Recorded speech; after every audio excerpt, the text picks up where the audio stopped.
ಜೈ ಹಿಂದ್. ಎಲ್ಲರಿಗೂ ಯೂಟ್ಯೂಬ್ ಕ್ಲಾಸ್ಗೆ ಸ್ವಾಗತವನ್ನು ಕೋರುತ್ತಾ ಇವತ್ತರಿಂದ ನಾವು ಫಿಸಿಕ್ಸ್ ಭೌತಶಾಸ್ತ್ರ ಕ್ಲಾಸಸ್ಗಳನ್ನ ಪ್ರಾರಂಭ ಮಾಡೇವಿ. ಈ ಎಲ್ಲ ಕ್ಲಾಸಸ್ಗಳು ನಿಮಗೆ ಸೆಂಟ್ರಲ್ ಗೌರ್ಮೆಂಟ್ ದಿಂದ ಕಾಲ್ಫಾರ್ಮ್ ಆಗುವಂತಹ SSC ಎಕ್ಸಾಮ್ಸ್ ಗಳಾಗಿರ್ಬಹುದು ಅಥವಾ RRB ಎಕ್ಸಾಮ್ಸ್ಗಳು. RRB ದಲ್ಲಿ ಬಹಳಷ್ಟು ಕ್ವಶನ್ಸ್ಗಳು ಸೈನ್ಸ್ ದಿಂದ ಬರ್ತಾವೆ, ಬಯಾಲಜಿ, ಕೆಮಿಸ್ಟ್ರಿ, ಫಿಸಿಕ್ಸ್ ದಿಂದ. ಈ ಒಂದು RRB ದಿಂದ ಬರುವಂತಹ ಗ್ರೂಪ್ ಡಿ ಎಕ್ಸಾಮ್ ಆಗಿರಬಹುದು, ALP, JE ಎಕ್ಸಾಮ್, ಈ ಎಲ್ಲ ಎಕ್ಸಾಮ್ಸ್ ಗಳಿಗೆ ನಿಮ್ಗೆ ಯೂಸ್ ಆಗುವ ಹಾಗೆ ಕ್ಲಾಸಸ್ ಗಳನ್ನ ಮಾಡಾಕತ್ತೇವಿ.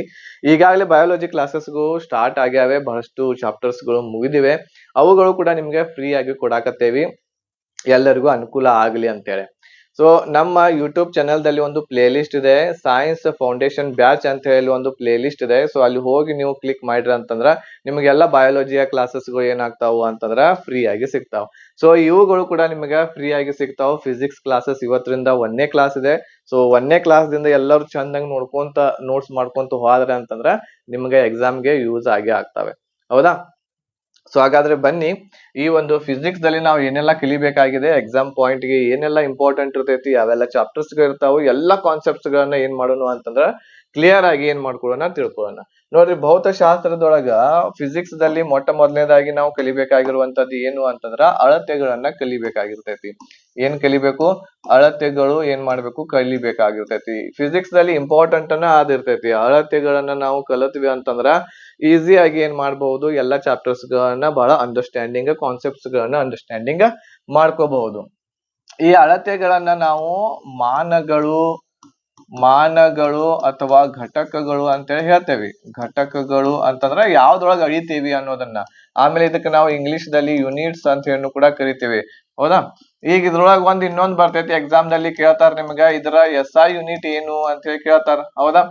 SI ಯೂನಿಟ್ ಅಂತಂದ್ರೆ ಏನ್ ಹೇಳಿದ್ರದ long form international system of unit ಅಂತ ಕರಿತೀವಿ. ಇಂಟರ್ನ್ಯಾಷನಲ್ ಸಿಸ್ಟಮ್ ಆಫ್ ಯೂನಿಟ್ ಏನು ಅಂತ ಕರಿತೀವಿ. ಹೌದಾ? ಈಗ ಮಾನಗಳು, ಘಟಕಗಳು ಏನಿದಾವಲ್ಲ, ಕೆಲವೊಂದಿಷ್ಟು ಏನಿದಾವು ಅಂತಂದ್ರ ಅಳತೆಗಳಿದಾವ್. ಈಗ ಉದಾಹರಣೆಗೆ ಈಗ ನಾವು ಇಲ್ಲಿ ಒಂದು ತಗೊಳ್ಳೋಣ, ಏನು ಅಂತಂದ್ರ ದೂರ ಅಥವಾ ಉದ್ದ. ಈ ದೂರ ಅಥವಾ ಉದ್ದವನ್ನ ನಾವು ಯಾವ್ದ್ರೊಳಗೆ ಅಳಿತೇವಿ? ಇದನ್ನ ನಾವು ಯಾವ್ದ್ರೊಳಗೆ ಅಳಿತೇವಿ ಅಂತ ಕೇಳಿದ್ರೆ ಇದನ್ನ ನಾವು ಮೀಟರ್ ದಲ್ಲಿ ಅಳಿತೇವಿ. ಇದನ್ನ ಎಂ ದಿಂದ ಏನ್ ಮಾಡ್ತೇವೆ, ನಾವು ಸೂಚಿಸ್ತೇವೆ. ಮೀಟರ್ ಒಳಗೆ ಅಳಿತೇವಿ, ಇದನ್ನ ಎದ್ರೊಳಗೆ ಸೂಚಿಸ್ತೇವೆ, ನಾವು ಎಂ ದಿಂದ ಏನ್ ಮಾಡ್ತೇವೆ, ಇದನ್ನ ಸೂಚಿಸ್ತೇವೆ. ಟೋಟಲ್ ಆಗಿ ಈ ರೀತಿ ಇರುವಂತದ್ದು 7 ಅಳತೆಗಳಿದಾವ್. ಎಷ್ಟಿದಾವು? 7 ಅಳತೆಗಳನ್ನ ನೀವು ಪರ್ಫೆಕ್ಟ್ ಆಗಿ ನೆನಪಿಟ್ಕೊಂಡ್ರಿ ಅಂತಂದ್ರ ಮುಂದಿನ ಬಹಳ ಈಸಿ ಆಗ್ತೈತಿ. ಇವು ಎಲ್ಲ SI ಯೂನಿಟ್ಸ್ ಗಳು ಏನಿದಾವಲ್ಲ, ಇವು ಎಲ್ಲಾನು ಕೂಡ ನಿಮಗ ಗೊತ್ತಿರ್ಬೇಕು. ದೂರ ಅಥವಾ ಉದ್ದದ ಎಂ ದಿಂದ ಅಂದ್ರ ಮೀಟರ್ ದಿಂದ ಏನ್ ಮಾಡ್ತೇವೆ, ನಾವು ಅಳಿತೇವಿ. ಇದಾದ್ಮೇಲೆ ದೂರ ಆದ್ಮೇಲೆ ದ್ರವ್ಯರಾಶಿ ಬರ್ತೈತಿ. ದ್ರವ್ಯರಾಶಿಯನ್ನ ಎದ್ರೊಳಗೆ ಅಳಿತೀವಿ ಅಂತ ಕೇಳಿದ್ರೆ KG ಒಳಗೆ ಅಳಿತೀವಿ. ದ್ರವ್ಯರಾಶಿಯನ್ನ ಎದ್ರೊಳಗೆ ಅಳಿತೀವಿ? KG ಒಳಗೆ. ನೋಡ್ರಿ, ದ್ರವ್ಯರಾಶಿ ಮತ್ತು ತೂಕದಲ್ಲಿ ಡಿಫರೆನ್ಸ್ ಇದೆ. ಈಗ ದ್ರವ್ಯರಾಶಿ ಅಂತಂದ್ರೆ ಇದ್ರದ್ದು ಟೋಟಲ್ ಆಗಿರುವಂತದ್ದು ಎಷ್ಟು ವಜ್ಜೆ ಇದೆ, ಇದು ಎಷ್ಟು ವಜ್ಜೆ ಐತಲ್ಲ, ಅದನ್ನ ಏನಂತೇವಿ? ದ್ರವ್ಯರಾಶಿ ಅಂತೇವಿ. ಈ ಒಂದು ವಜ್ಜೆ ಎಷ್ಟೈತಲ್ಲ, ಇದಕ್ ಒಂದು ಫೋರ್ಸ್ ಹತ್ತಿರ್ತೈತಿ. ಒಂದು ಏನು ಫೋರ್ಸ್ ಹತ್ತಿರ್ತೈತಿ. ನಮ್ಮ ಗುರುತ್ವಾಕರ್ಷಣ ಬಲ, ಭೂಮಿಯ ಗುರುತ್ವಾಕರ್ಷಣ ಬಲ ಹತ್ತಿರ್ತೈತಿ. ಇದನ್ನ ನಾನು ಹಿಂಗ ಬಿಟ್ನಿ ಅಂತಂದ್ರೆ ಕೆಳಗ್ ಹೋಗ್ತೈತಿ. ಯಾಕಂದ್ರೆ ಭೂಮಿ ಇದನ್ನ ಏನ್ ಮಾಡಾಕತೈತಿ? ಜೊಕ್ಕೊಳಾಕತೈತಿ. ಆ ಇದ್ರದ ಒಂದು ವಜ್ಜೆ, ಆಮೇಲೆ ಅದ್ರ ಜೊತೆಗೆ ಫೋರ್ಸ್, ಇವು ಎರಡೂಗಳನ್ನ ನಾವು ಗುಣಿಸಿದ್ವಿ ಅಂತಂದ್ರ ಅದೇನ್ ಬರ್ತೈತ್ಲಾ, ಅದಕ್ಕೆ ಏನಂತ ಹೇಳಿ ಕರಿತೀವಿ, ನಾವು ತೂಕ ಅಂತೇವಿ. ಈಗ ಉದಾಹರಣೆಗೆ ನನ್ನ ಒಂದು ದ್ರವ್ಯರಾಶಿ 50 kg ಇದೆ ಅಂತ ಹೇಳಿ ತಿಳ್ಕೊಳ್ರಿ. ಹಾಗಾದ್ರೆ ತೂಕ ಎಷ್ಟಾಗ್ತೈತಿ? 50 ಏನ್ ಮಾಡ್ತೇವೆ ನಾವು? 10 ರಿಂದ ಗುಣಿಸ್ತೇವಿ. 10 ಅಂದ್ರೆ ಏನು? 9.8 ಇದೆ. ಅದು ನಮ್ಮ ಭೂಮಿಯ ಗುರುತ್ವಾಕರ್ಷಣ ಬಲ 9.8 ಇದೆ ಮೀಟರ್ ಪರ್ ಸೆಕೆಂಡ್. ಹಾಗಾಗಿ 10 ತಗೊಳ್ಳೋಣ ನಾವು. 50 ನಾನು 10 ರಿಂದ ಗುಣಿಸಿದ್ನಿ ಅಂತಂದ್ರೆ ಎಷ್ಟು ಬರ್ತೈತಿ? ಇದು 500 ಏನು ನನ್ನ ತೂಕ. 500 ನನ್ನ ತೂಕ. ಇದನ್ನ ನಾವು ಏನ್ ಮಾಡ್ತೀವಿ? ನ್ಯೂಟನ್ ದಿಂದ ಗುರುತಿಸ್ತೇವಿ. ನ್ಯೂಟನ್ ದಿಂದ ಏನ್ ಮಾಡ್ತೇವೆ? ಅದನ್ನ ನಾವು ತೋರಿಸ್ತೇವಿ. ಓಕೆ, ತೂಕ ಎಷ್ಟಾತು? ನಂದು 500 ನ್ಯೂಟನ್ ಆತು. ಆಮೇಲೆ ನನ್ನ ದ್ರವ್ಯರಾಶಿ ಎಷ್ಟಿದೆ? 50 kg ಇದೆ. ಹೌದಾ? ಈಗ ಮಷಿನ್ಸ್ ಗಳು ಏನಿರ್ತಾವಲ್ಲ, ತೂಕದ ಮಷಿನ್ಸ್ ಗಳದೊಳಗೆ ನಾವು ಆಕ್ಚುಲಿ ತಗೊಳ್ಳೋದು ಏನು ಅಂತಂದ್ರೆ ಅದು ದ್ರವ್ಯರಾಶಿಯನ್ನ ನಾವು ತಗೋತೇವಿ. ಉದಾಹರಣೆಗೆ 1 kg ಆಪಲ್ ತಗೋತೀವಿ ನಾವು. 1 kg ಆಪಲ್, ಆ ಮಷಿನ್ ಏನ್ ಮಾಡ್ತೈತಿ ಅಂತಂದ್ರ ಅದ್ರ ದ್ರವ್ಯರಾಶಿ ಎಷ್ಟೈತ್ಲಾ, ಆ ದ್ರವ್ಯರಾಶಿ ಎಷ್ಟೈತಿ ಅದ್ರದ್ದು ತೂಕ ಮಾಡ್ತೈತಿ ಅದು. ಹೌದಾ? ಈಗ ಉದಾಹರಣೆಗೆ ಆ ಮಷಿನ್ಸ್ ಗಳು ಹೆಂಗ ತಯಾರು ಮಾಡಿರ್ತಾರ ಅಂತಂದ್ರ, ಈಗ ಅದ್ರದ್ದು ಏನ್ ಟೋಟಲ್ ಆಗಿ ಭಾರ ಬೀಳ್ತೈತಿ ಆ ಭಾರದೊಳಗ 9.8 ಅನ್ನ ಏನ್ ಮಾಡ್ತೈತಿ, ಅದನ್ನ ಗುಣಿಸಿ 9.8 ಅನ್ನ ಅದರದ ಫೋರ್ಸ್ ಅನ್ನ ಕಳೆದ ನಮಗ್ ಏನ್ ಮಾಡ್ತೈತಿ, ಮಾನವನ್ನ ತೋರಿಸ್ತೈತಿ. ಅದು 9.8 ಏನ್ ಗುರುತ್ವಾಕರ್ಷಣ ಬಲ ಇದೆ ಅದನ್ನ ಕಳೆದ ನಮಗ ತೋರಿಸ್ತೈತಿ ಅದು. ಸೊ ಆ ರೀತಿ ಏನಿದಾವು ತೂಕದ ಮಷಿನ್ಸ್ ಗಳು ಇರ್ತಾವು. ಸೊ ಇದು ಗೊತ್ತಾಯ್ತು. ಇನ್ನ ಮುಂದ್ ಬರ್ತೈತೆ ಅದ ದ್ರವ್ಯರಾಶಿ ಆಮೇಲೆ ತೂಕ ಇನ್ನ ಮುಂದ್ ಬರ್ತೈತೆ, ಹೋಗೋ ಡಿಫ್ರೆನ್ಸ್ ಅನ್ನ ನೋಡೋಣ. ಬಟ್ ಇಲ್ಲಿ ಸಿಂಪಲ್ ಆಗಿ ತಿಳ್ಕೊಳ್ರಿ, ದೂರ ಅಥವಾ ಉದ್ದವನ್ನ ಮೀಟರ್ ದಲ್ಲಿ ಅಳಿತೇವಿ, ದ್ರವ್ಯರಾಶಿಯನ್ನ ಕೆಜಿ ಒಳಗ ಅಳಿತೀವಿ. ಇದನ್ನ ಯಾವ್ದ್ರೊಳಗ ಗುರುತಿಸ್ತೇವಿ, ಕೆಜಿ ಒಳಗನ ಗುರುತಿಸ್ತೇವಿ. ಇದಾದ್ಮೇಲೆ ನೆಕ್ಸ್ಟ್ ಬರುವಂತದ್ದು ಯಾವ್ದು ಅಂತಂದ್ರ ತೂಕ ಆತು, ಆಮೇಲೆ ದ್ರವ್ಯರಾಶಿ ಆತು, ಆಮೇಲೆ ನೆಕ್ಸ್ಟ್ ಸಮಯವನ್ನ ನಾವು ಎದ್ರೊಳಗ ಅಳಿತೇವಿ ಅಂತಂದ್ರ ಸೆಕೆಂಡ್ಸ್ ಒಳಗ ಅಳಿತೇವಿ. ಇದನ್ನ ನಾವು ಎಸ್ ದಿಂದ ಏನ್ ಮಾಡ್ತೇವಿ, ಗುರುತಿಸ್ತೇವಿ. ಹೌದಾ? ಇದಾದ್ಮೇಲೆ ನೆಕ್ಸ್ಟ್ ಯಾವ್ದು ಬರ್ತೈತಿ, ತಾಪಮಾನವನ್ನು ಎದ್ರೊಳಗ ಅಳಿತೇವಿ ನಾವು, ಕ್ಯಾಲ್ವಿನ್ ಒಳಗ ಅಳಿತೇವಿ. ಸೊ ಇದನ್ನ ನಾವು ಏನ್ ಮಾಡ್ತೀವಿ, ಕೆ ದಿಂದ ಗುರುತಿಸ್ತೇವಿ. ತಾಪಮಾನವನ್ನು ಎದ್ರೊಳಗ ಅಳಿತೇವಿ ನಾವು, ಕ್ಯಾಲ್ವಿನ್ ಒಳಗ ಅಳಿತೇವಿ. ಸೊ ಎಷ್ಟು ಡಿಗ್ರಿ ತಾಪಮಾನ ಇದೆ, ಈಗ ನೋಡ್ರಿ ಬಿಸಿಲು ಬಹಳಷ್ಟು ಇದೆ. ಸೊ ತಾಪಮಾನ 45 ಡಿಗ್ರಿ. ಓಕೆನಾ? ಸೊ ಆ ರೀತಿ ಅದನ್ನ ಕ್ಯಾಲ್ವಿನ್ ಒಳಗ ಅಳಿತೇವೆ ತಾಪಮಾನವನ್ನ. ಇದಾದ್ಮೇಲೆ ಬೆಳಕಿನ ವಿದ್ಯುತ್ ಪ್ರವಾಹ. ನೆಕ್ಸ್ಟ್ ಯಾವ್ದು ಬರ್ತೈತಿ, ವಿದ್ಯುತ್ ಪ್ರವಾಹವನ್ನ ಏನ್ ಮಾಡ್ತೇವೆ ನಾವು, ಆಂಪಿಯರ್ ಎದ್ರೊಳಗ ಅಳಿತೇವಿ, ಆಂಪಿಯರ್ ಒಳಗ ಅಳಿತೇವಿ. ಇದನ್ನ ನಾವು ಎ ದಿಂದ ಏನ್ ಮಾಡ್ತೇವಿ, ಗುರುತಿಸ್ತೇವೆ. ಇದಾದ್ಮೇಲೆ ಏನ್ ಮಾಡ್ತೇವೆ ನಾವು, ಯಾವ್ದು ಬೆಳಕಿನ ತೀವ್ರತೆ, ಕ್ಯಾಂಡಿಲ ಒಳಗ ಅಳಿತೇವಿ. ಎದ್ರೊಳಗ ಅಳಿತೇವಿ, ಕ್ಯಾಂಡಿಲ ಒಳಗ ಅಳಿತೇವಿ. ಅದನ್ನ ಸಿ ಡಿ ದಿಂದ ಏನ್ ಮಾಡ್ತೇವೆ ನಾವು, ಗುರುತಿಸ್ತೇವೆ. ಲಾಸ್ಟ್ ಒಂದ್ ಬರ್ತೈತಿ ಏನಂತಂದ್ರ ವಸ್ತುವಿನ ಪ್ರಮಾಣ. ಎಷ್ಟು ಪ್ರಮಾಣ ಒಳಗಿದಾವು ವಸ್ತುವಿನ ಪ್ರಮಾಣ, ಇದನ್ನ ನಾವು ಎದ್ರೊಳಗ ಅಳಿತೇವಿ, ಮಾಲ್ ಒಳಗ ಅಳಿತೇವಿ. ಇದನ್ನ ನಾವು ಸಿಂಪಲ್ ಆಗಿ ಎನ್ ದಿಂದ ಏನ್ ಮಾಡ್ತೇವೆ, ಗುರುತಿಸ್ತೇವೆ. ಸೊ ಈ ಏಳುಗಳು ನಿಮಗೆ ಏನಾಗಿರ್ಬೇಕು, ಗೊತ್ತಿರ್ಬೇಕು. ಯಾವ್ಯಾವ್ದು ಹೇಳ್ರಿ, ಸೀರಿಯಲ್ ವೈಸ್ ನೀವು ನೆನಪಿಟ್ಕೋಬೇಕಾಗ್ತೈತಿ. ದೂರ ಅಥವಾ ಉದ್ದವನ್ನ ಮೀಟರ್ ದಲ್ಲಿ, ದ್ರವ್ಯರಾಶಿ ಕೆಜಿ ಒಳಗ ಅಳಿತೇವಿ, ಸಮಯವನ್ನ ಸೆಕೆಂಡ್, ತಾಪಮಾನ ಕೆಲ್ವಿನ್, ವಿದ್ಯುತ್ ಪ್ರವಾಹ ಆಂಪಿಯರ್, ಬೆಳಕಿನ ತೀವ್ರತೆ ಕ್ಯಾಂಡಿಲಾ, ವಸ್ತುವಿನ ಪ್ರಮಾಣ ಮೋಲ್ ದಲ್ಲಿ ನಾವು ಏನ್ ಮಾಡ್ತೇವಿ, ಅಳಿತೇವಿ. ಸೊ ಇಷ್ಟೆಲ್ಲ ನಿಮಗೆ ಏನಾಗಿರ್ಬೇಕು, ಗೊತ್ತಾ ಇರ್ಬೇಕು. ಓಕೆ, ಇಷ್ಟೆಲ್ಲ ಗೊತ್ತಾಯ್ತಾ? ಇವು ಏನು ಅಂತಂದ್ರ ಟೋಟಲ್ ಆಗಿರುವಂತಹ 7 ಅಳತೆಗಳಿದಾವು. 7 ಅಳತೆಗಳನ್ನ ಯಾವ್ದ್ರೊಳಗ ಅಳಿತೀವಿ ಅನ್ನೋದು ನಮಗ ಗೊತ್ತಿರ್ಬೇಕು. ಓಕೆ, ಸೊ ಇದಾದ್ಮೇಲೆ ನೆಕ್ಸ್ಟ್ ಏನು ಅಂತಂದ್ರ ಆಯಾಮಗಳ ಸೂತ್ರ ಅಂತ ಹೇಳಿ ಕೇಳ್ತಾರೆ. ಏನ್ ಹೇಳ್ರಿ, ಆಯಾಮಗಳ ಸೂತ್ರ ಅಂತ ಹೇಳಿ ಕೇಳ್ತಾರೆ. ಇದನ್ನ ಇಂಗ್ಲಿಷ್ ಒಳಗ ಡೈಮೆನ್ಷನಲ್ ಫಾರ್ಮುಲಾ ಅಂತ ಹೇಳಿ ಕರಿತೀವಿ.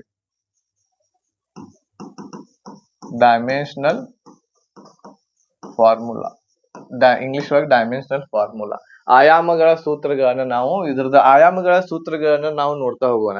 ಯಾವಾಗಲೂ ಆಯಾಮಗಳ ಸೂತ್ರಗಳನ್ನ ನಾವು ಚೌಕಾವರ್ಣದೊಳಗೆ ಬರಿತೀವಿ. ಎದ್ರೊಳಗೆ ಬರಿತೀವಿ, ಚೌಕಾವರ್ಣದೊಳಗೆ ಬರಿತೀವಿ. ಆಮೇಲೆ ಕ್ಯಾಪಿಟಲ್ ಅಕ್ಷರದಿಂದ ಬರಿತೀವಿ ನಾವು ಯಾವಾಗಲೂ ಕೂಡ ಆಯಾಮಗಳ ಸೂತ್ರ. ಈಗ ಇವುಗಳ ಆಯಾಮಗಳ ಸೂತ್ರ ಏನೇನಿದೆ ಅನ್ನೋದನ್ನ ನೋಡೋಣ. ಈಗ ದೂರ ಅಥವಾ ಉದ್ದ ಮೀಟರ್ ದಲ್ಲಿ ಅಳಿತೇವೆ. ಇದರದ ಆಯಾಮದ ಸೂತ್ರ ಏನ್ ಬರ್ತೈತೆ ಹೇಳ್ರಿ, ಎಲ್ ಬರ್ತೈತಿ, ಲೆಂತ್ ಅಂತ ಹೇಳಿ ಕರಿತೀವಿ. ಹೌದಾ? ಆಯಾಮದ ಸೂತ್ರ, ದೂರ ಅಥವಾ ಉದ್ದದ ಆಯಾಮದ ಸೂತ್ರ ಎಲ್. ಓಕೆ, ಆಮೇಲೆ ದ್ರವ್ಯರಾಶಿಯ ಆಯಾಮದ ಸೂತ್ರ ಯಾವ್ದು ಬರ್ತೈತಿ, ಎಂ ಬರ್ತೈತಿ. ಯಾವ್ದು ಬರ್ತೈತಿ, ಎಂ ಬರ್ತೈತಿ. ಸಮಯದ ಆಯಾಮದ ಸೂತ್ರ ಯಾವ್ದು ಬರ್ತೈತಿ, ಟಿ ಬರ್ತೈತಿ. ತಾಪಮಾನದ ಆಯಾಮದ ಸೂತ್ರ ಯಾವ್ದು ಬರ್ತೈತಿ, ಥೀಟಾ ಬರ್ತೈತಿ. ಯಾವ್ದು ಬರ್ತೈತಿ, ಥೀಟಾ. ನಾವ್ ಯಾವಾಗ್ಲೂ ಕೂಡ ಇದನ್ನ ಏನ್ ಮಾಡ್ತೀವಿ, ಚೌಕಾವರ್ಣದೊಳಗೆ ಬರಿತೀವಿ ಎಲ್ಲವುಗಳನ್ನ. ನೆಕ್ಸ್ಟ್ ವಿದ್ಯುತ್ ಪ್ರವಾಹ ಆಂಪಿಯರ್ದ ಆಯಾಮದ ಸೂತ್ರ ಎದ್ರೊಳಗೆ ಬರ್ತೈತಿ, ದಿಂದ ಏನ್ ಮಾಡ್ತೇವೆ ನಾವು ಸೂಚಿಸ್ತೇವೆ. ಬೆಳಕಿನ ತೀವ್ರತೆ ಇದರದ ಆಯಾಮದ ಸೂತ್ರ ಎದ್ರೊಳಗೆ ಸೂಚಿಸ್ತೇವಿ, ಸಿ ದಿಂದ ಸೂಚಿಸ್ತೇವಿ. ಆಮೇಲೆ ವಸ್ತುವಿನ ಪ್ರಮಾಣ ಏನೈತ್ಲಾ, ಇದರದ ಯಾವುದೇ ರೀತಿ ಆಯಾಮದ ಸೂತ್ರ ಇರೋದಿಲ್ಲ. ಯಾವುದೇ ಆಯಾಮದ ಸೂತ್ರ ಇರುವುದಿಲ್ಲ. ಓಕೆನಾ? ಸೊ ಇಷ್ಟು ನಿಮ್ಗ ಗೊತ್ತಿರ್ಬೇಕು. ನೋಡ್ರಿ, ಇಲ್ಲಿ ದೂರವನ್ನ ಮೀಟರ್ದೊಳಗೆ ಅಳಿತೇವಿ. ಇದರದ ಆಯಾಮದ ಸೂತ್ರ ಎಲ್. ಆಮೇಲೆ ದ್ರವ್ಯರಾಶಿಯನ್ನ ನಾವು ಕೆಜಿ ಒಳಗೆ ಅಳಿತೇವಿ. ಆಯಾಮದ ಸೂತ್ರ ಎಂ. ಎಂ ಅಂದ್ರೆ ಏನು, ಮಾಸ್. ದ್ರವ್ಯರಾಶಿ ಎಂ. ಆಮೇಲೆ ದೂರ ಉದ್ದ ಲೆಂತ್ ಎಲ್ಲದಿಂದ ಸಮಯವನ್ನ ಸೆಕೆಂಡ್ ಒಳಗೆ ಅಳಿತೇವಿ. ಸೊ ಸಮಯಕ್ಕೆ ನಾವು ಟೈಮ್ ಅಂತ ಕರಿತೀವಿ. ಟಿ ಏನೋದ್ರದ ಆಯಾಮದ ಸೂತ್ರ ಆಗುತ್ತೆ. ತಾಪಮಾನ ಕೆಲ್ವಿನ್ ಇದೆ, ಅದರ ಆಯಾಮ ಸೂತ್ರ ಥೀಟಾ ಅಂತಂದ್ರೆ ಒಂದು ಕೋನ ಬರ್ತೈತಿ, ಅದ್ ಮುಂದೆ ಹೇಳ್ತೇನೆ. ವಿದ್ಯುತ್ ಪ್ರವಾಹ ಆಂಪಿಯರ್, ದಿಂದ ಬೆಳಕಿನ ತೀವ್ರತೆ ಸಿ ದಿಂದ. ನೆಕ್ಸ್ಟ್ ಆ ವಸ್ತುವಿನ ಪ್ರಮಾಣಕ್ಕೆ ಯಾವುದೇ ರೀತಿ ಇರುವಂತಹ ಆಯಾಮದ ಸೂತ್ರ ಇರುವುದಿಲ್ಲ. ಸೊ ಇಷ್ಟು ಏನು ಅಂತಂದ್ರ ಎಲ್ಲವುಗಳು ನಿಮ್ಗ ಆಯಾಮದ ಸೂತ್ರಗಳು ಗೊತ್ತಿರಬೇಕು. ಈ ಆಯಾಮದ ಸೂತ್ರಗಳು ಆಮೇಲೆ ಯಾವ್ದೊಳಗ ಅಳಿತೇವಿ, ಅವುಗಳ ಒಂದು ಯೂನಿಟ್ಗಳು ಯಾವ್ದ್ರಿಂದ ಅವುಗಳನ್ನ ಸೂಚಿಸ್ತೇವಿ ಅನ್ನೋದನ್ನ ಏನ್ ಮಾಡ್ಬೇಕು, ನಿಮ್ಗ ಗೊತ್ತಿರ್ಬೇಕು. ಸೊ ಇಷ್ಟು ಗೊತ್ತಿತ್ತು ಅಂತಂದ್ರ ಏನು ಅಂತಂದ್ರ ನಾವು ಮುಂದೆ ಬಹಳ ಈಸಿಯಾಗಿ ಏನ್ ಮಾಡ್ಬಹುದು,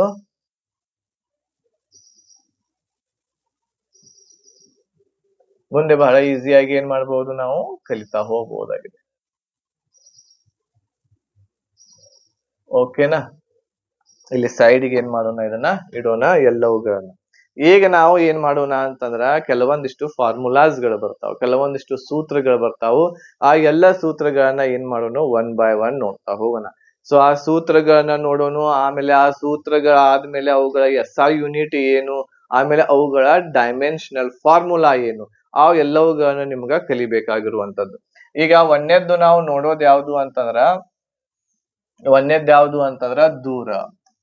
ಈಗಾಗಲೇ ದೂರ ಗೊತ್ತೈತಿ ನಿಮ್ಗ. ದೂರವನ್ನು ಎದ್ರೊಳಗ ಅಳಿತೇವೆ ನಾವು, ಮೀಟರ್ ದಿಂದ ಅಳಿತೇವಿ. ಯಾವ್ದ್ರಿಂದ ಅಳಿತೇವಿ ನಾವು, ಮೀಟರ್ ದಿಂದ ಅಳಿತೇವಿ. ಐತಿಲ್ಲೋ ಇಲ್ಲ, ಎಂ ಅಂತೇಳಿ. ದೂರದ ಯಾವ್ದೇ ಸೂತ್ರ ಇರಂಗಿಲ್ಲ. ಇದಾದ್ಮೇಲೆ ನೆಕ್ಸ್ಟ್ ಯಾವ್ದು ಬರ್ತೈತಿ, ವೇಗ ಬರ್ತೈತಿ. ಯಾವ್ದು ಬರ್ತೈತಿ, ವೇಗದ ಸೂತ್ರ ಏನ್ ಹೇಳ್ರಿ, ದೂರ ಡಿವೈಡೆಡ್ ಬೈ ಸಮಯ. ವೇಗದ ಸೂತ್ರ ಏನು, ದೂರ ಡಿವೈಡೆಡ್ ಬೈ ಸಮಯ. ದೂರವನ್ನ ನಾವು ಸಮಯದಿಂದ ಭಾಗಿಸಿದಿವಿ ಅಂತಂದ್ರ ನಮಗೇನ್ ಸಿಗ್ತೈತಿ, ವೇಗ ಸಿಗ್ತೈತಿ. ಓಕೆ, ಈಗ ಇದ್ರದ SI ಮಾನ ಏನಾಗ್ತೈತಿ, ದೂರವನ್ನ ಎದ್ರೊಳಗ ಅಳಿತೇವಿ ನಾವು, ಎಂ ದಿಂದ ಅಳಿತೇವಿ, ಎಂ. ಆಮೇಲೆ ಸಮಯವನ್ನ ಎದ್ರೊಳಗ ಅಳಿತೇವಿ ನಾವು, ಎಸ್ ದಿಂದ ಅಳಿತೇವಿ. ಅಂತಂದ್ರೆ ಇದನ್ನ ಹೆಂಗ್ ಬರಿಬಹುದು ನಾವು, ಮೀಟರ್ ಪರ್ ಸೆಕೆಂಡ್. ವೇಗದ SI ಮಾನ ಯಾವ್ದು ಬರ್ತೈತಿ, ಮೀಟರ್ ಪರ್ ಸೆಕೆಂಡ್ ಬರ್ತೈತಿ. ವೇಗದ SI ಮಾನ ಯೂನಿಟ್ ಯಾವುದು, ಮೀಟರ್ ಪರ್ ಸೆಕೆಂಡ್. ಯಾವ ರೀತಿ ಬಂತು ಗೊತ್ತಾಯ್ತು, ಮೀಟರ್ ಪರ್ ಸೆಕೆಂಡ್ ವೇಗದ. ಈಗ ಇದರದನ್ನ ನಾವು ಏನ್ ಮಾಡೋಣ ಅಂತಂದ್ರ ಒಂದೊಂದಾಗಿ ಡೈಮೆನ್ಷನಲ್ ಫಾರ್ಮುಲಾಸ್ ಗಳನ್ನು ಕೂಡ ನೋಡ್ತಾ ಹೋಗೋಣ, ಆಯಾಮಗಳ ಸೂತ್ರ ನೋಡ್ತಾ ಹೋಗೋಣ. ಈಗ ಇದನ್ನ ಆಯಾಮದ ಸೂತ್ರವನ್ನ ಹೆಂಗ್ ಬರಿತೀವಿ ನಾವು, ಆಯಾಮದ ಸೂತ್ರ ಹೆಂಗ್ ಬರಿತೀವಿ ನೋಡ್ರಿ. ಇಲ್ಲಿ ಆಯಾಮದ ಸೂತ್ರ ಏನಾಗ್ತೈತಿ ಇದರದ, ಈಗ ಇಲ್ಲಿ ಎಂ ಇದೆ ಹೌದಾ. ಎಂ ಅನ್ನ ನಾವು ಅಂದ್ರ ದೂರದ ಆಯಾಮದ ಸೂತ್ರ ಏನೈತಿ, ಎಲ್ಲಿದೆ. ಸೊ ಎಲ್ ಅನ್ನ ಬರ್ಕೊಳ್ರಿ ಇಲ್ಲಿ. ಆಮೇಲೆ ನೆಕ್ಸ್ಟ್ ಏನೈತಿ, ಸಮಯದ ಆಯಾಮದ ಸೂತ್ರ ಏನೈತಿ ನೋಡ್ರಿ, ಸಮಯದ ಆಯಾಮದ ಸೂತ್ರ ಟಿ ಐತಿ. ಇಲ್ಲಿ ಟಿ ಅನ್ನ ಬರೀರಿ, ಎಲ್ ಡಿವೈಡೆಡ್ ಬೈ ಟಿ ಆತು.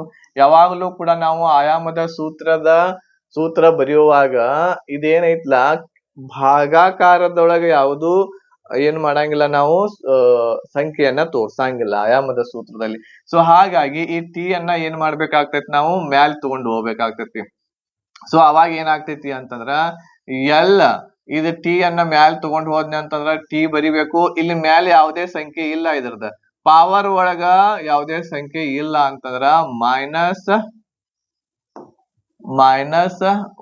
ಆಗ್ತೈತಿ. ಯಾವಾಗ್ಲೂ ಕೂಡ -1. ಎಲ್ ಟಿ ಪವರ್ -1 ಏನು ಅಂತಂದ್ರ ವೇಗದ ಆಯಾಮದ ಸೂತ್ರ ಎಲ್ ಟಿ ಪವರ್ -1. ಇದು ವೇಗದ ಆಯಾಮದ ಸೂತ್ರ. ಗೊತ್ತಾಗತೈತಿ ಆಯಾಮದ ಸೂತ್ರ ಹೆಂಗ್ ತೆಗಿಬೇಕು ನೋಡ್ರಿ. ಆಯಾಮದ ಸೂತ್ರ ಹೆಂಗ್ ತೆಗಿಬೇಕು ಅಂತಂದ್ರ, ಈಗ ಮೊದಲ ವೇಗದ ಸೂತ್ರ ಗೊತ್ತಾತು ನಿಮ್ಗ, ದೂರ ಡಿವೈಡೆಡ್ ಬೈ ಸಮಯ. ದೂರವನ್ನ ಮೀಟರ್ ದಲ್ಲಿ, ಸಮಯವನ್ನ ಸೆಕೆಂಡ್ ದಲ್ಲಿ ಹೇಳ್ತೇವಿ, ಮೀಟರ್ ಪರ್ ಸೆಕೆಂಡ್ ಆಯ್ತದ. ಈಗ ಇಲ್ಲಿ ಏನಿದೆ ಸೂತ್ರ ಐತಿ, ಈ ಸೂತ್ರದಿಂದನ ನಾವು ಆಯಾಮದ ಸೂತ್ರವನ್ನ ತೆಗಿತೀವಿ, ಡೈಮೆನ್ಷನಲ್ ಫಾರ್ಮುಲಾ ತೆಗಿತೀವಿ. ದ ಆಯಾಮದ ಸೂತ್ರ ಏನೈತಿ, ಎಂ ಅಂತಂದ್ರ ದೂರದ ಆಯಾಮದ ಸೂತ್ರ ಎಲ್ಲಿದೆ, ಇಲ್ಲಿ ಬರ್ಸೇನ್ ನೋಡ್ರಿ, ದೂರದ ಆಯಾಮದ ಸೂತ್ರ ಎಲ್ಲಿದೆ. ಆಮೇಲೆ ಸಮಯದ ಆಯಾಮದ ಸೂತ್ರ ಟಿ ಇದೆ, ಸೊ ಅದನ್ನ ಇಲ್ಲಿ ಬರ್ಕೊಂಡಿ ನಾನು, ಎಮ್ಮದ ಜಾಗದಲ್ಲಿ ಎಲ್ಲ, ಎಸ್ ಜಾಗದಲ್ಲಿ ಟಿ ಬರ್ಕೊಂಡಿ. ಈಗ ಯಾವಾಗಲೂ ಕೂಡ ಡಿವೈಡೆಡ್ ಒಳಗೆ ನಾವು ಯಾವ್ದು ಸಂಖ್ಯೆ ಬರೆಯಂಗಿಲ್ಲ, ಅದ್ರ ಸಲುವಾಗಿ ಟಿ ಅನ್ನ ಮ್ಯಾಲ್ ತಗೊಂಡು ಹೋದಾಗ ಈ ಟಿ ಯ ಮೇಲೆ ಏನು ಇರ್ಲಿಲ್ಲ ಅಂತಂದ್ರ ಒಂದರ ಇರತೈತೆ, ಪವರ್ ಒಳಗ್ 1 ಇರತೈತೆ. ಸೊ ಹಾಗಾಗಿ ಇದನ್ನ ಮ್ಯಾಲ್ ತಗೊಂಡ್ ಹೋಗಿನ ಅದ್ರ ಸಲುವಾಗಿ -1 ಬರ್ದ್ನಿ ನಾನು ಅದನ್ನ ಮ್ಯಾಲ್ ತಗೊಂಡ್ ಹೋಗಿನ ಅದ್ರ ಸಲುವಾಗಿ -1 ಬರದ್ನಿ. ಸೊ ಇಲ್ಲಿ ಎಲ್ ಹೆಂಗೈತಿ ಹಂಗ ಬರದ್ನಿ. ಆಮೇಲೆ ಟಿ ಅನ್ನ ನಾ ಏನ್ ಮಾಡಿದ್ನಿ ಮ್ಯಾಲ್ ತಗೊಂಡ್ ಹೋಗಿ ಇಲ್ಲಿ ಟಿ ಬರದ್ನಿ. ಆಮೇಲೆ -1 ಅಂತೇಳಿ ಬರದ್ನಿ. ಇಲ್ಲಿ ಪವರ್ ದೊಳಗೆ 2 ಇರ್ತಿತ್ತು ಅಂತಂದ್ರ ಇಲ್ಲಿ ಏನಾಗ್ತೈತಿ ಹೇಳ್ರಿ -2 ಆಗ್ತೈತಿ. ಇಲ್ಲಿ ಪವರ್ ಒಳಗ 3 ಇರ್ತಿತ್ತು ಅಂತಂದ್ರ ಇಲ್ಲಿ -3 ಆಗ್ತೈತಿ. ಅದು ಈ ರೀತಿ ಬರಿಬೇಕಾಗ್ತೈತಿ. ಓಕೆ, ದೂರ ವೇಗ ಆತು. ಈಗ ನೆಕ್ಸ್ಟ್ ಮೂರನೇದ್ ಯಾವ್ದು ನೋಡೋಣ ನಾವು. ದೂರ ವೇಗ ಆದ್ಮೇಲೆ ವೇಗೋತ್ಕರ್ಷ,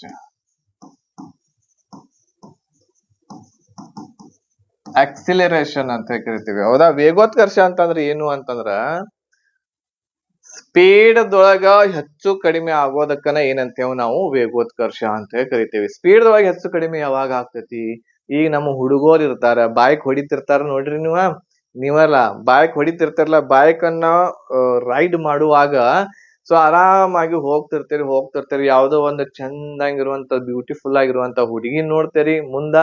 ಸೊ ಅವಾಗ ಇಂಪ್ರೆಷನ್ ಮಾಡಕ್ ಏನ್ ಮಾಡ್ತೀರಿ, ಬುಲೆಟ್ ಇತ್ತು ಅಂತಂದ್ರ ಬಡ್ರ್ ಡಗ್ ಡಗ್ ಡಗ್ ಡಗ್ ಡಗ್ ಡಗ್ ಡಗ್ ಡಗ್ ಅಂತ ಹೇಳಿ ಜೋರಾಗಿ ಬಿಡ್ತೀರಿ. ಮೊದಲು ಏನಿತ್ತು ಸಾವಕಾಶ ಆಗಿ ಹೊಂಟ್ರಿ, ನೋಡಿದ ತಕ್ಷಣ ಜೋರಾಗಿ ಹೋಗೋದು.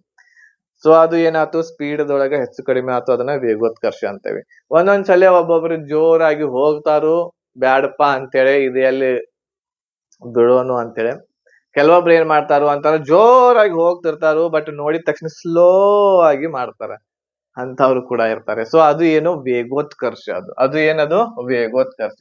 ವೇಗೋತ್ಕರ್ಷದ ಸೂತ್ರ ಏನ್ ಬರ್ತೈತಿ? ವೇಗೋತ್ಕರ್ಷದ ಸೂತ್ರ ಏನ್ ಬರ್ತೈತಿ? ವೇಗ ಡಿವೈಡೆಡ್ ಬೈ ಸಮಯ. ವೇಗ ಡಿವೈಡೆಡ್ ಬೈ ಸಮಯ.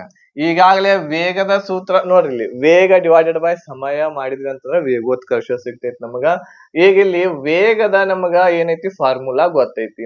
ವೇಗ ಏನೈತಿ ಹೇಳ್ರಿ, ವೇಗದ ಫಾರ್ಮುಲಾ ಮೊದಲು ವೇಗದ ಫಾರ್ಮುಲಾ ಏನ್ ಬಂತು ಇಲ್ಲಿ, ಎಂ ಡಿವೈಡೆಡ್ ಬೈ ಎಸ್ ಬಂದಿತ್ತು. ಹೌದಾ, ಆಮೇಲೆ ಇದಕ್ಕೆ ಡಿವೈಡೆಡ್ ಬೈ ಇನ್ನೊಂದು ಎಸ್ ಐತಿ, ಇನ್ನೊಂದು ಡಿವೈಡೆಡ್ ಬೈ ಏನೈತಿ ಎಸ್ ಐತಿ. ಸೊ ಇದನ್ನ ನಾವು ಬಿಡಿಸಿದಾಗ ಏನಾಗ್ತೈತಿ, ಎಸ್ ಈಚೆ ಕಡೆ ಹೋತು ಅಂತಂದ್ರ ಸ್ಕ್ವೇರ್ ಆಗ್ತೈತಿ ಅದ. ಹೌದಾ, ಈ ಎಸ್ ಕೆಳಗ್ ಬಂತು ಅಂತಂದ್ರ ಸ್ಕ್ವೇರ್ ಆಗ್ತೈತಿ. M divided by s square ಅಂತಾರ, ಮೀಟರ್ ಪರ್ ಸೆಕೆಂಡ್ ಸ್ಕ್ವೇರ್. ಹೌದಾ, ಮೀಟರ್ ಪರ್ ಸೆಕೆಂಡ್ ನೋಡಿ ಹಿಂಗ್ ಬರ್ತೇವೆ, ಮೀಟರ್ ಪರ್ ಸೆಕೆಂಡ್ ಸ್ಕ್ವೇರ್ ಈ ರೀತಿ ಬರಿತೀವಿ ನಾವು. ವೇಗೋತ್ಕರ್ಷದ SI unit metre per second square, metre per second square ಇದು ಆಗ್ತೈತಿ. ಈಗ ಇದರದ ಆಯಾಮದ ಸೂತ್ರವನ್ನ ನೀವ ತೆಗೀರಿ ನೋಡೋಣ. ವಿಡಿಯೋ ಪಾಸ್ ಮಾಡ್ರಿ, ಆಮೇಲೆ ಆಯಾಮದ ಸೂತ್ರವನ್ನ ತೆಗಿಲಿಕ್ಕೆ ಪ್ರಯತ್ನ ಮಾಡ್ರಿ. ಈಗಾಗಲೇ ಇಲ್ಲಿ ಮೀಟರ್ ಪರ್ ಸೆಕೆಂಡ್ ಸ್ಕ್ವೇರ್ ಇದೆ.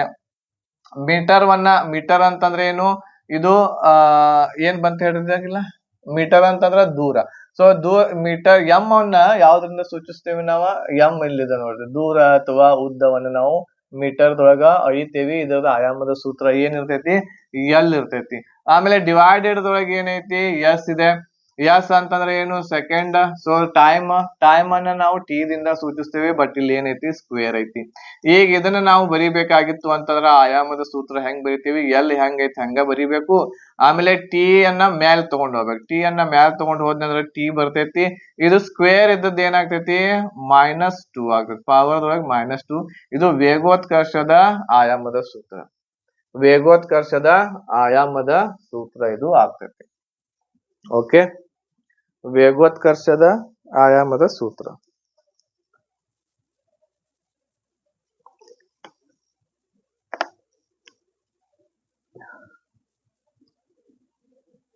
ಓಕೆ, 3 ಗೊತ್ತಾದ್ವಾ?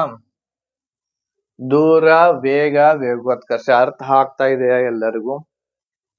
ಸೊ ಫಸ್ಟ್ ಕ್ಲಾಸ್ ಇದೆ ಭೌತಶಾಸ್ತ್ರ. ಯಾರು ಸೈನ್ಸ್ ಬ್ಯಾಕ್ ಗ್ರೌಂಡ್ ಇಂದ ಇರಂಗಿಲ್ಲ, ಒಂದ್ ಸ್ವಲ್ಪ ಟಫ್ ಅನಿಸ್ತೈತಿ, ಬಟ್ ನಿಮಗೆ ಟಫ್ ಅನ್ಸಂಗಿಲ್ಲ. ಹಂಗ ನಾನು ಕ್ಲಾಸಸ್ ಮಾಡಿ ನಿಮ್ಗೆ ಕೊಡ್ತೇನೆ.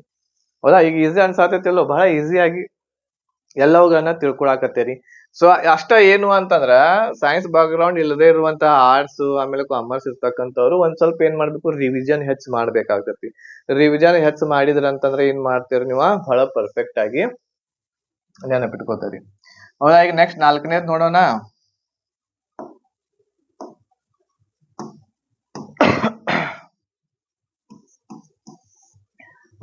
ದೂರ, ವೇಗ, ವೇಗೋತ್ಕರ್ಷ. ನೆಕ್ಸ್ಟ್ ಯಾವ್ದು ಬರ್ತೈತಿ? ನೆಕ್ಸ್ಟ್ ಯಾವ್ದು? ಬಲ. ನೆಕ್ಸ್ಟ್ ಯಾವ್ದು ಬರ್ತೈತಿ? ಬಲ. ಬಲವನ್ನ ನಾವು ಇಂಗ್ಲಿಷ್ ದಲ್ಲಿ ಫೋರ್ಸ್ ಅಂತ ಕರಿತೀವಿ. ಬಲವನ್ನ ಏನಂತ ಹೇಳಿ ಕರಿತೀವಿ ನಾವ? ಫೋರ್ಸ್ ಅಂತ ಹೇಳಿ ಕರಿತೀವಿ. ಇದ್ರದ್ದು ಸೂತ್ರ ಏನಿರ್ತೈತಿ? ದ್ರವ್ಯ ರಾಶಿಯ ಜೊತೆಗೆ ಏನು ಗುಣಿಸ್ಬೇಕು ನಾವು? ದ್ರವ್ಯ ರಾಶಿಯ ಜೊತೆಗೆ ಏನ್ ಮಾಡ್ಬೇಕು ನಾವು? ದೂರವನ್ನ ಗುಣಿಸ್ತೀವಿ.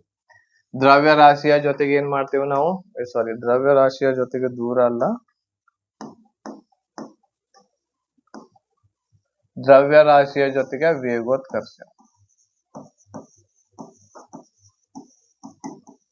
ದ್ರವ್ಯ ರಾಶಿಯ ಜೊತೆಗೆ ವೇಗೋತ್ಕರ್ಷವನ್ನ ನೋಡ್ರಿ, ಒಂದಕ್ಕೊಂದು ರಿಲೇಟೆಡ್ ಆಗಿರುವಂತದ್ದು ನಿಮ್ಗೆ ಹೇಳಾಕತ್ತೇನೆ ನಾನು.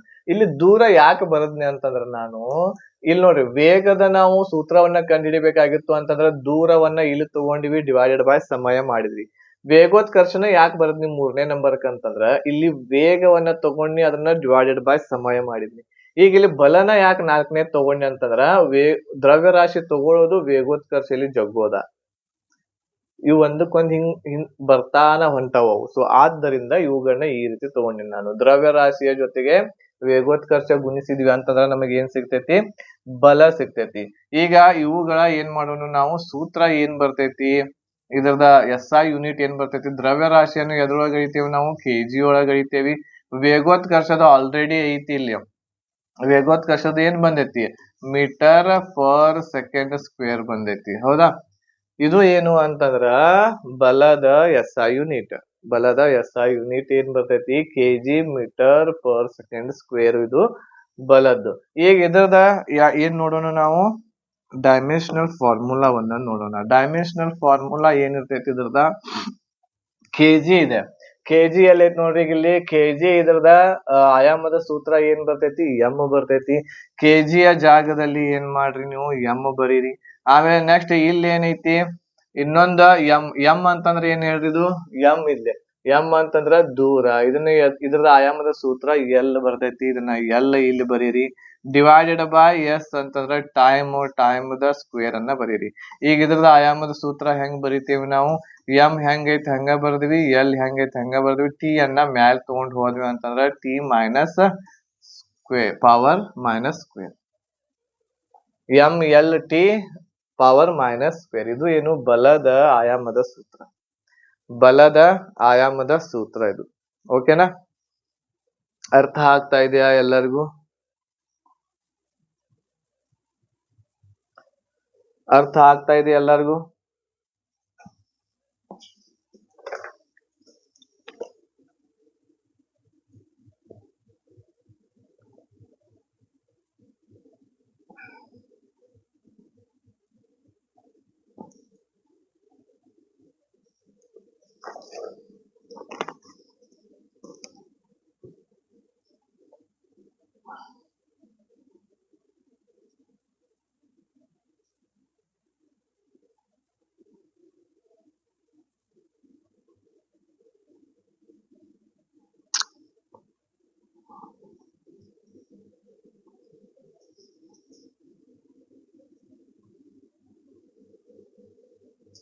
ಓಕೆ, ಗೊತ್ತಾಯ್ತಿದು?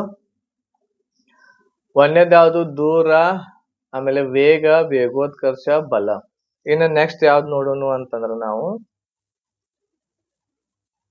ಇದು ಸಣ್ಣದ ಚಿಕ್ಕದಾಗಿ ಕಾಣಿಸುತ್ತೇನ್ರಿ ನಿಮಗ? ಇಲ್ಲಂದ್ರೆ ಏನ್ ಮಾಡೋಣ? ಇಲ್ಲೇ ಬರೋದ್ ಯಾಕೆ ಇಲ್ಲೇ ಇದನ್ನ ಬರ್ಯಾಕತ್ತೀನಿ ಅಂತಂದ್ರ ನಾನ ನಿಮಗ ಕರೆಕ್ಟ್ ಆಗಿ ಒಂದೊಳಗನ ಅಂಡರ್ಸ್ಟ್ಯಾಂಡಿಂಗ್ ಆಗ್ಬೇಕಂತ ಹೇಳಿ. ಈಗ ನೆಕ್ಸ್ಟ್ ಯಾವ್ದು ಬರ್ತೈತಿ? 5ನೇದ್ದ ಬಲ. ನೋಡ್ರಿ, ವೇಗೋತ್ಕರ್ಷ ಬಲ ಆತು. ನೆಕ್ಸ್ಟ್ ಯಾವ್ದು ಬರ್ತೈತಿ? ಕೆಲಸ. ಕೆಲಸದ ಏನಿರ್ತೈತಿ ಹೇಳ್ರಿ? ಕೆಲಸ ಏನು ಅಂತಂದ್ರ ಬಲದ ಜೊತೆಗೆ ದೂರವನ್ನ ನಾವು ಏನ್ ಮಾಡ್ತೇವಿ? ಬಲದ ಜೊತೆಗೆ ದೂರವನ್ನ ನಾವು ಗುಣಿಸಿದ್ವಿ ಅಂತಂದ್ರ ಕೆಲಸ ಸಿಗ್ತೈತಿ ನಮಗ. ಬಲದ ಜೊತೆಗೆ ದೂರವನ್ನ ಗುಣಿಸಿದಾಗ ಕೆಲಸ ಸಿಗ್ತೈತಿ. ಸೊ ಇದ್ರದ ಆಯಾಮದ ಸೂತ್ರ, ಇದ್ರದ SI ಯೂನಿಟ್ ಏನ್ ಬರ್ತೈತಿ? ಬಲ ಆಲ್ರೆಡಿ ಇದೆ ಇಲ್ಲಿ. ಬಲದ ಜಾಗದೊಳಗ ಇದನ್ನ ಬರೀರಿ, kg metre per second square ಇದೆ. ಇದಕ್ಕೆ ಗುಣಾಕಾರ ದೂರವನ್ನ ಎದ್ರೊಳಗ ಐತೇವ್ ನಾವು, ದೂರವನ್ನ ಮೀಟರ್ದಲ್ಲಿ ಐತೇವಿ, ಇನ್ನೊಂದು ಎಂ ಅನ್ನ ನಾವು ಇಲ್ಲಿ ಮ್ಯಾಲೆ ಬರಿಬೇಕಾಗ್ತತಿ. ಸೊ ಎಷ್ಟ್ ಆತ್ ನೋಡ್ರಿ ಇದ kg metre per second square. ಈ ಎಂ ದಿಂದ ಗುಣಿಸಿದ್ವಿ ಅಂತಂದ್ರ ಎಂ ಸ್ಕ್ವೇರ್ ಆಗ್ತತಿ. ಈಗ ಇದ್ರದ ಆಯಾಮದ ಸೂತ್ರ ನೀವ ತೆಗೀರಿ ನೋಡೋಣ. ಆಯಾಮದ ಸೂತ್ರ ಏನಾಗ್ತೈತಿ ನೋಡ್ರಿ, ಕೆಜಿ ಅನ್ನ ನಾವು ಎಂ ದಿಂದ ಬರಿತೇವಿ, ಆಮೇಲೆ ಮೀಟರ್ ವನ್ನ ಎದ್ರೊಳಗ್ ಬರಿತೇವಿ, ಎಲ್ ದಿಂದ ಬರಿತೇವಿ, ಅದು ಸ್ಕ್ವೇರ್ ಐತಿ, ಸ್ಕ್ವೇರ್ ಅನ್ನ ಬರೀರಿ. ಆಮೇಲೆ ಕೆಳಗ್ ಏನೈತಿ ಸೆಕೆಂಡ್ ಐತಿ, ಟೈಮ್. ಸೊ ಇದನ್ನ ಕೆಳಗ್ ಟಿ ಬರೆದು ಸ್ಕ್ವೇರ್ ಬರೀರಿ. ಈಗ ಟಿ ಅನ್ನ ಮ್ಯಾಲ್ ತಗೊಂಡ್ ಹೋಗ್ಬೇಕು, ಎಂ ಆಮೇಲೆ ಎಲ್ ಸ್ಕ್ವೇರ್ ಇದ್ದದ ಎಲ್ ಸ್ಕ್ವೇರ್ ಅನ್ನ ಬರೀರಿ. ಟಿ ಅನ್ನ ಮ್ಯಾಲ್ ತಗೊಂಡ್ ಹೋದ್ವಿ ಅಂತಂದ್ರ ಟಿ ಇಲ್ಲಿ ಬರಿತೇವಿ, ಅದನ್ನ ಮೈನಸ್ ಒಳಗ್ ಬರಿಬೇಕು. ಮ್ಯಾಲ್ ತಗೊಂಡ್ ಹೋಗಿದ್ದೆಲ್ಲಾನು ಮೈನಸ್ ಒಳಗ್. M L square T power minus square, ಇದು ಕೆಲಸದ ಆಯಾಮದ ಸೂತ್ರ. ಕೆಲಸದ ಏನ್ ಹೇಳ್ರಿದ ಆಯಾಮದ ಸೂತ್ರ, ಕೆಲಸದ ಆಯಾಮದ ಸೂತ್ರ, ಕೆಲಸದ ಆಯಾಮದ ಸೂತ್ರ. ಓಕೆನಾ. ಸೊ ಈಗ ಇನ್ನೂ ಒಂದು ಲಾಸ್ಟ್ ಬರ್ತೈತಿ, ಅದನ್ನು ಒಂದ್ ಇಲ್ಲೇ ಬರೆದಿರ್ತೇನೆ ನಾನು. ಕಾಣಾಕತೈತ್ಲಾ ಎಲ್ಲಾರ್ಗು, ನೋಡ್ತೇನೆ ಒಂದ್ಸಲ.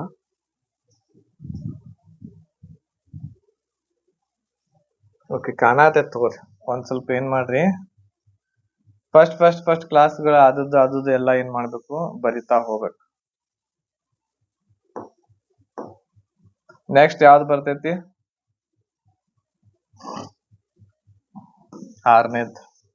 ಆರನೇದ್ ಯಾವ್ದು ಬರ್ತೈತಿ, ಬಲ, ಕೆಲಸ. ನೆಕ್ಸ್ಟ್ ಯಾವ್ದು ಬರ್ತೈತಿ, ಶಕ್ತಿ ಬರ್ತೈತಿ. ಶಕ್ತಿಯ ಸೂತ್ರ ಏನ್ ಬರ್ತೈತಿ ಹೇಳ್ರಿ, ಕೆಲಸದ ಜೊತೆಗೆ ನೀವು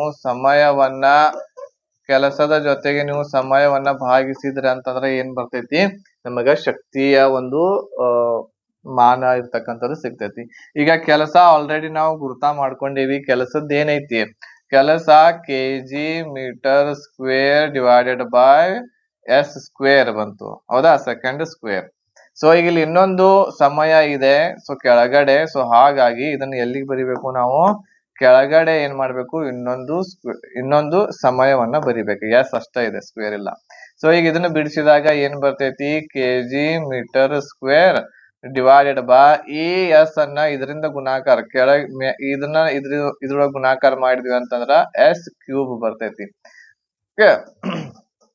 ಎಸ್ ಕ್ಯೂಬ್ ಬರ್ತೈತಿ. ಇದು ಏನು ಅಂತಂದ್ರ ಸೂತ್ರ ಆಯ್ತು. ಯಾವ್ದ್ರದ್ದು ಸೂತ್ರ ಇದು, ನಮ್ಮ ಶಕ್ತಿಯ ಎಸ್ ಐ ಯೂನಿಟ್ ಏನು, kg metre square divided by s cube. Okay, ಈಗ ಇದರದ ಆಯಾಮದ ಸೂತ್ರ ಹೆಂಗ್ ತೆಗಿಬೇಕು, ಈಗಾಗಲೇ ನಿಮ್ಗೆ ಗೊತ್ತಿದೆ. ಆಯಾಮದ ಸೂತ್ರವನ್ನ ಹೆಂಗ್ ತೆಗಿತೇವಿ, ಕೆಜಿ ಅನ್ನ ನಾವು ಎಂ ದಿಂದ ಹೇಳ್ತೇವಿ, ಆಮೇಲೆ ಮೀಟರ್ ಅನ್ನ ನಾವು ಲೆಂತ್ ಎಲ್ ಸ್ಕ್ವೇರ್ ಬರಿತೇವಿ. ಸೆಕೆಂಡ್ ಅಂತಂದ್ರ ಟೈಮ್ ಇದೆ. ಸೊ ಈ ಟೈಮ್ ಅನ್ನ ನಾನು ಮ್ಯಾಲ್ ತಗೊಂಡ್ ಹೋದ್ನೆ ಅಂತಂದ್ರ -3 ಆಗ್ತೈತಿ. ಸೊ ಇದು ಏನು, ಕೆಲಸದ ಆಯಾಮದ ಸೂತ್ರ, ಕೆಲಸದ ಆಯಾಮದ ಸೂತ್ರ. ಸೊ ಈ ಎಲ್ಲಾ ಆಯಾಮದ ಸೂತ್ರಗಳು ತೆಗಿಯಾಕ ಬರ್ಬೇಕು ನೀವು. ನೋಡ್ರಿ, ಈಸಿ ಇದೆ, ಎಲ್ಲ 6 ಇದಾವು. 6 ಏನ್ ಮಾಡ್ಬೇಕು ಅಂತಂದ್ರ ಈಸಿ ಇದಾವು. 6ಗಳನ್ನ ಏನ್ ಮಾಡ್ರಿ, ಸರಿಯಾಗಿ ನೋಡ್ಕೊಳ್ರಿ. 6ಗಳನ್ನ ಸರಿಯಾಗಿ ಏನ್ ಮಾಡ್ಬೇಕು,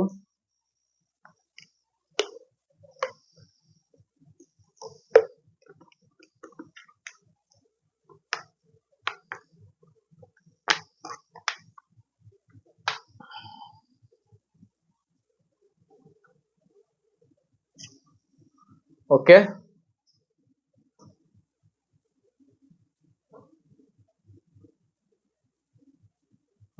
ರೈಟ್. ಸೊ ಈಗ ಇನ್ನೊಂದು ನೋಡ್ಕೊಳ್ಳೋಣ, ಏನು ಅಂತಂದ್ರ ಇವೆಲ್ಲ ಗೊತ್ತಾದ್ವಾ, ಇವ 6ಗಳು ನಿಮಗ್ ಗೊತ್ತಾದ್ವು ಅಂತಂದ್ರ ಈಗ ಇನ್ನೊಂದು ಸೂತ್ರ ಬರ್ತೈತಿ. ಯಾವ್ದು ಅಂತಂದ್ರ ಸಂವೇಗ ಮತ್ತು ಆವೇಗ ಅಂತೇಳಿ ಇವು ಎರಡು ಬರ್ತಾವ. ಇವ್ ಎರಡುಗಳನ್ನ ನೆನಪಿಟ್ಕೋರಿ. ಈಗ ಇಲ್ಲಿ ಬಲ ಎಲ್ಲೈತ್ಲ ಅಲ್ಲಿ ಬರಾಕತ್ತೇನೆ ನಾನು, ಯಾವ್ದು, ಸಂವೇಗ, ಹೌದಾ.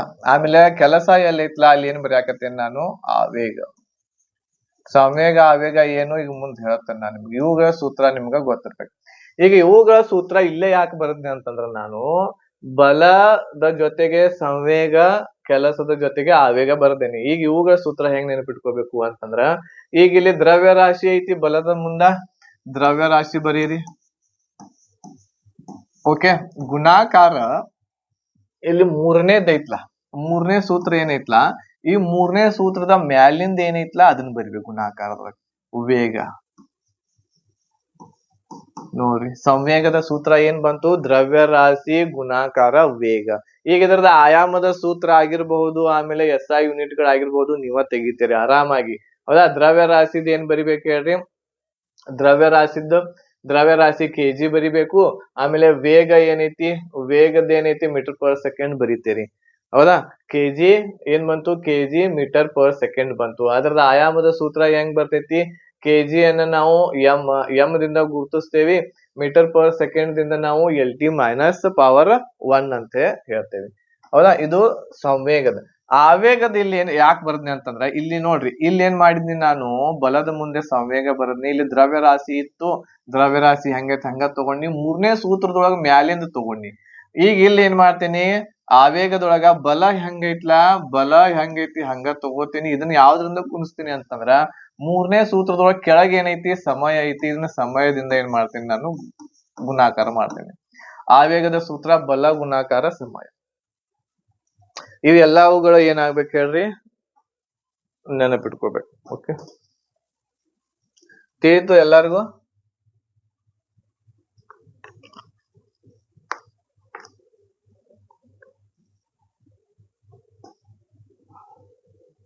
ಆಯಾಮದ ಸೂತ್ರಗಳು, ಅಳತೆಗಳು, ಯಾವ್ಯಾವ್ದ್ರೊಳಗೆ ಏನೇನ್ ಅಳಿತೇವಿ ಅನ್ನೋದು ಕೂಡ ನಾನು ನಿಮಗ ಹೇಳೀನಿ. ಒಂದ್ಸಲ ಜೂಮ್ ಮಾಡ್ತೀನಿ, ಒಂದೊಂದಾಗಿ ನೋಡ್ತಾ ಹೋಗೋಣ ಇನ್ನೊಂದ್ಸಲ. ಇದೇನ್ ಹೇಳಿದ್ರ ಫಿಸಿಕ್ಸ್ ಒಳಗ ನಾವು ಫಸ್ಟ್ ನೋಡಿದ್ದು ಇದು. ಹೌದಾ, ಸ್ಕ್ರೀನ್ ಶಾಟ್ ತಕ್ಕೊಳಾರಿದ್ರ ಅಂತಂದ್ರ ತಕ್ಕೋಬಹುದು. ಓಕೆ, ಏನೇನಿದೆ ಇದ್ರೊಳಗ, ಮೊದಲ ಅಳತೆಗಳನ್ನ ನೋಡಿದ್ವಿ. ದೂರ ಮತ್ತು ಅಥವಾ ಉದ್ದವನ್ನ ನಾವು ಮೀಟರ್ದೊಳಗ ಐತೀವಿ, ಆಯಾಮದ ಸೂತ್ರ ಎಲ್ ಲೆಂತ್ ಬರ್ತೇವೆ. ದ್ರವ್ಯರಾಶಿ ಕೆಜಿ ಒಳಗ ಐತೀವಿ, ಎಂ. ಸಮಯವನ್ನ ನಾವು ಸೆಕೆಂಡ್ ಒಳಗ ಐತೀವಿ, ಟಿ ಅದರದ ಆಯಾಮದ ಸೂತ್ರ. ತಾಪಮಾನ ಕೆಲ್ವಿನ್ ಒಳಗ ಐತೀವಿ, ಕೆ ದಿಂದ ಗುರುತಿಸ್ತೇವಿ, ಥೀಟಾ ಅದರ ಆಯಾಮದ ಸೂತ್ರ. ವಿದ್ಯುತ್ ಪ್ರವಾಹ ಇದನ್ನ ಆಂಪಿಯರ್ ಒಳಗ ಐತೀವಿ, ಆಯದಿಂದ ಸೂಚಿಸ್ತೇವಿ. ಬೆಳಕಿನ ತೀವ್ರತೆ ಕ್ಯಾಂಡಿಲಾ ಒಳಗ ಐತೀವಿ, ಆಯಾಮದ ಸೂತ್ರ ಸಿ. ವಸ್ತುವಿನ ಪ್ರಮಾಣ ಇದನ್ನ ಮೋಲ್ ಒಳಗ ಐತೀವಿ, ಇದರ ಆಯಾಮ ಸೂತ್ರ ಇರಂಗಿಲ್ಲ. ಸೊ ಈ ಆಯಾಮದ ಸೂತ್ರಗಳು ಆದ್ಮೇಲೆ ನಾವ್ ಏನ್ ಮಾಡಿದ್ವಿ ಇವೆಲ್ಲವುಗಳನ್ನ ಒಂದೊಂದಾಗಿ ನೋಡ್ತಾ ಹೋದ್ವಿ. ಯಾವ್ಯಾವ್ದು ನೋಡಿದ್ವಿ ಇದರಲ್ಲಿ, ಟೋಟಲ್ ಆಗಿ ಏನಪ್ಪಾ ಅಂತಂದ್ರ ಸೂತ್ರಗಳು ಯಾವ್ಯಾವಿದ್ದು ಇಲ್ಲಿ,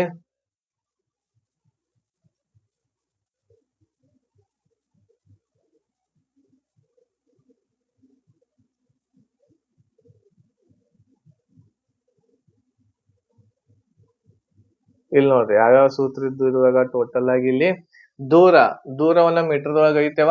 ಆಮೇಲೆ ವೇಗ ಅದ್ರ ಸೂತ್ರ ಏನು, ದೂರ ಡಿವೈಡೆಡ್ ಬೈ ಸಮಯ ಬರ್ತೈತಿ, ಮೀಟರ್ ಪರ್ ಸೆಕೆಂಡ್. ಆಮೇಲೆ ಆಯಾಮದ ಸೂತ್ರ LT ಪವರ್ -1. ವೇಗೋತ್ಕರ್ಷ ಇಲ್ಲಿ ವೇಗ ಇಲ್ಲಿ ತಗೊಂಡ್ವಿ, ಸಮಯದಿಂದ ಅದನ್ನ ಗುಣಾಕಾರ ಮಾಡಿದ್ವಿ, ಮೀಟರ್ ಪರ್ ಸೆಕೆಂಡ್ ಸ್ಕ್ವೇರ್ ಬಂತು. ಆಮೇಲೆ ಇದರ ಆಯಾಮದ ಸೂತ್ರ LT ಪವರ್ 2. ಬಲ ಇದ್ದದ್ದು ಏನ್ ಮಾಡಿದ್ವಿ, ದ್ರವ್ಯರಾಶಿಯೊಂದಿಗೆ ವೇಗೋತ್ಕರ್ಷ ಗುಣಾಕಾರ ಮಾಡಿದ್ವಿ. ಇದ್ರದ SI unit kg metre per second square ಬರ್ತೈತಿ. ಆಮೇಲೆ ಇದರ ಆಯಾಮದ ಸೂತ್ರ MLT ಪವರ್ -2. ಬಲವನ್ನ ಇಲ್ಲಿ ಜಕ್ಕೊಂಡ್ವಿ, ದೂರದಿಂದ ಏನ್ ಮಾಡಿದ್ವಿ ಗುಣಾಕಾರ ಮಾಡಿದ್ವಿ. ಇದರದ SI ಮಾನ kg metre square per second square ಬರ್ತೈತಿ. ಇದರ ಆಯಾಮದ ಸೂತ್ರ ಯಾವ್ದು ಬರ್ತೈತಿ, ML ಸ್ಕ್ವೇರ್ T ಪವರ್ -2. ಶಕ್ತಿದ ಏನ್ ಬರ್ತೈತಿ ಸೂತ್ರ, ಕೆಲಸ ಡಿವೈಡೆಡ್ ಬೈ ಸಮಯ ಬರ್ತೈತಿ. ಇದರದ SI ಯೂನಿಟ್ ಯಾವ್ದು ಬರ್ತೈತಿ, kg metre square divided by S³ ಬರ್ತೈತಿ. ಇದರದ ಆಯಾಮದ ಸೂತ್ರ ML ಸ್ಕ್ವೇರ್ T ಪವರ್ -3. ಈಗ ಇಲ್ಲಿ ಸಂವೇಗವನ್ನು ಹೆಂಗ್ ಬರ್ದಿವಿ ನಾವು, ಬಲದ ಮುಂದೆ ಬರಿಬೇಕು ಸಂವೇಗ, ಕೆಲಸದ ಮುಂದ ಆವೇಗ ಬರಿಬೇಕು. ಬಲದೊಳಗ ಇರುವಂತ ದ್ರವ್ಯರಾಶಿಯನ್ನ ತಗೊಂಡ್ವಿ, ಇಲ್ಲಿ ಮೂರನೇ ಸೂತ್ರದೊಳಗ ಮ್ಯಾಲ ಯಾವ್ದೈತಿ ಅದನ್ನ ತಗೊಂಡ್ವಿ, ಸಂವೇಗದ ಸೂತ್ರ ತಯಾರಾತು, ದ್ರವ್ಯರಾಶಿ ಗುಣಾಕಾರ ವೇಗ. ಕೆಲಸದೊಳಗ ಮುಂದ್ ಫಸ್ಟ್ ಬಲ ಐತಿ, ಆವೇಗದೊಳಗನು ಕೂಡ ಮೊದಲ ಬಲನ ಐತಿ. ಮೂರನೇ ಸೂತ್ರದೊಳಗ ಕೆಳಗೆ ಏನೈತಿ ಅದರಿಂದ ಗುಣಾಕಾರ ಮಾಡಿದ್ರ ಆವೇಗ ನಮಗ ಸಿಗ್ತೈತಿ. ಸೊ ಇದಿಷ್ಟೆಲ್ಲ ಏನು ಅಂತಂದ್ರ ನೀವು ನೆನಪಿಟ್ಕೋಬೇಕಾಗಿರುವಂತದ್ದು ಇವೆಲ್ಲವು.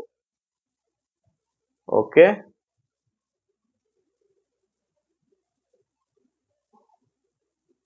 ಇಷ್ಟೆಲ್ಲವುಗಳನ್ನ ಏನ್ ಮಾಡ್ಕೋಬೇಕ್ರಿ ನೀವು ನೆನಪಿಟ್ಕೋಬೇಕು. ಈಗ ಮುಂದಿನ ಒಂದು ಕ್ಲಾಸ್ದೊಳಗ ನಾವ್ ಏನ್ ಮಾಡೋಣ ಅಂತಂದ್ರ, ಕೆಲವೊಂದಿಷ್ಟು ಅಳತೆಗಳು ಇದಾವ. ಹೌದಾ, ಕಿಲೋಮೀಟರ್ ಅಂದ್ರೆ ಏನು, ಮಿಲಿಮೀಟರ್ ಅಂತಂದ್ರೆ ಏನು, ಮೀಟರ್ ಅಂದ್ರೆ ಏನು, ಆಮೇಲೆ ಡೆಕಾ, ಹೆಕ್ಟಾ, ಪೆಟಾ ಅಂತ ಈ ರೀತಿ ಬಹಳಷ್ಟು ಬರ್ತಾವು. ಅವುಗಳನ್ನ ನಾವು ಮುಂದಿನ ಕ್ಲಾಸ್ದಲ್ಲಿ ನೋಡೋಣ. ಅಲ್ಲಿವರೆಗೆ ಎಲ್ಲವುಗ ನೀವು ಎಲ್ಲ ಕರೆಕ್ಟ್ ಆಗಿ ನೋಡ್ಕೊಳ್ರಿ, ಎಲ್ಲವುಗನ್ನ ಸರಿಯಾಗಿ ನೆನಪಿಟ್ಕೊಂಡು ಮುಂದಿನ ಕ್ಲಾಸಿಗೆ ಬರ್ರಿ. ಮುಂದಿನ ಕ್ಲಾಸ್ ಒಳಗೆ ನಿಮ್ಗ ಯೂಸ್ ಆಗ್ತದೆ. ಅಲ್ಲಿವರೆಗೆ ಧನ್ಯವಾದಗಳು. ಜೈ ಹಿಂದ್.